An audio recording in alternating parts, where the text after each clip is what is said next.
दोस्तों, आज की कहानी शुरू होती है एक टूटे फूटे घर से, जहां मौत के साए में भी जिंदगी की जंग जारी है। घर के बड़े बेटे की अभी अभी मृत्यु हुई है और अब उसकी विधवा पत्नी कविता भाभी और उसकी छोटी बेटी परी दोनों अपने देवर वीर के सामने हाथ जोड़े खड़ी हैं। कविता भाभी गिड़गिड़ाते हुए कहती हैं, देवर जी, बस हमें घर से मत निकालना।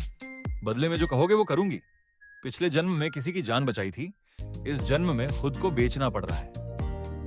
परी बीच में बोल पड़ती है, माँ, इन पर भरोसा मत करो। इन्होंने 8 साल पहले पैसे उधार लेने का वादा किया था, आज तक नहीं लौटाया। वीर हल्के से मुस्कुराता है, इस महीने डबल करके लौटा दूंगा। लेकिन हालात इतने आसान नहीं है।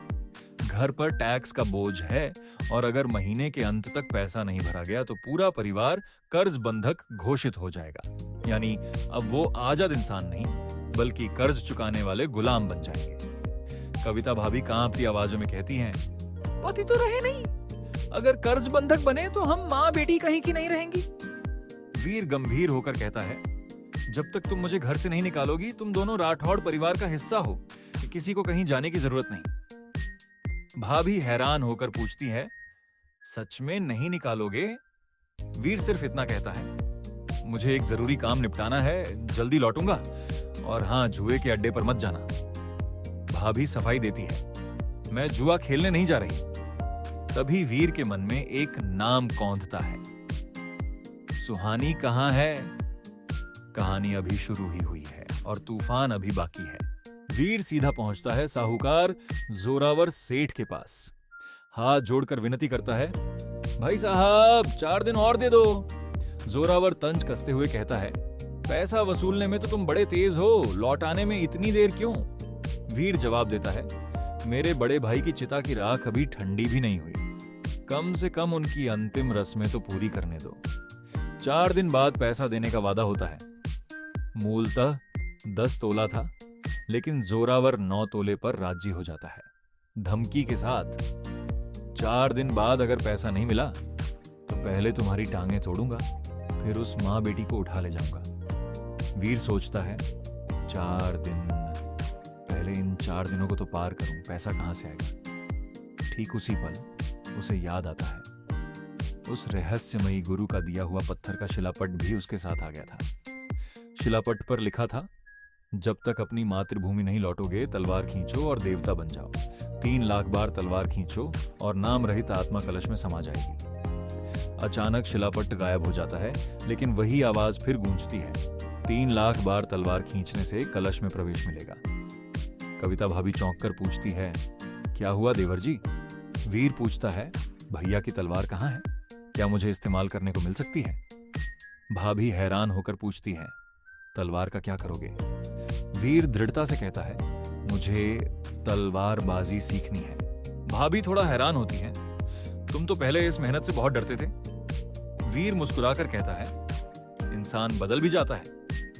भाभी उसे तलवार तक ले जाती है, लेकिन रास्ते में उसका हाथ देखकर रुक जाती है। हाथ को क्या हुआ?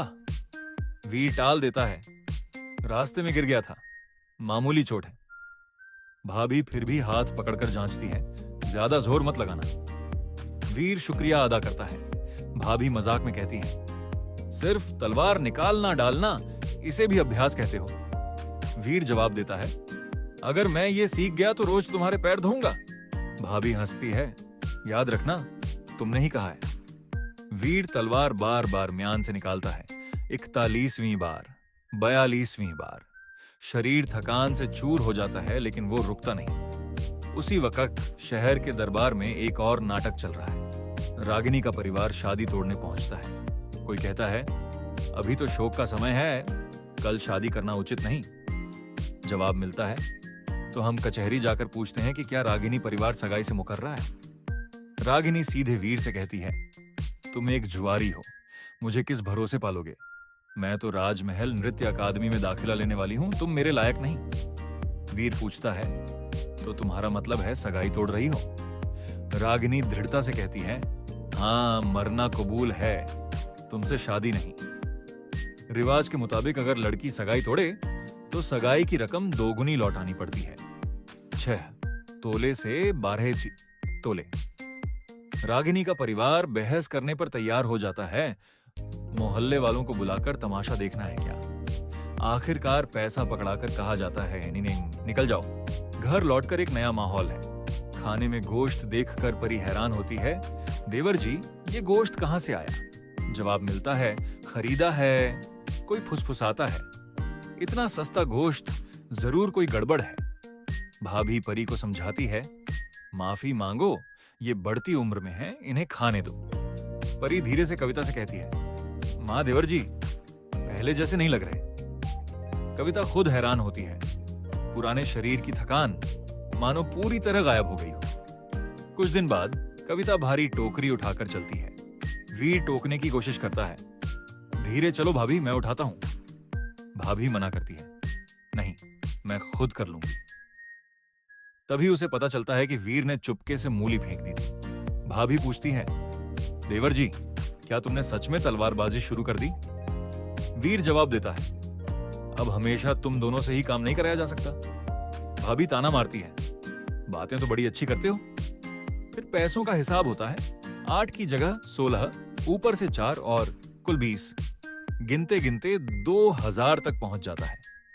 मां हैरान रह जाती है, इसने सच में पैसे लौटा दिए, आगे से किसी को ऐसे उधार मत देना। भाभी पलट कर कहती है, तो तुम भी अब मुझसे झूठ मत बोलना। वीर मुस्कुराकर कहता है, ठीक है, अब कमरे में जाकर तलवार का अभ्यास करता हूं। और दूर कहीं जोरावर सेठ का आदमी फुसफुसाता है, 3 दिन बाद मिलते हैं, कहानी का असली तूफान अभी आना बाकी है।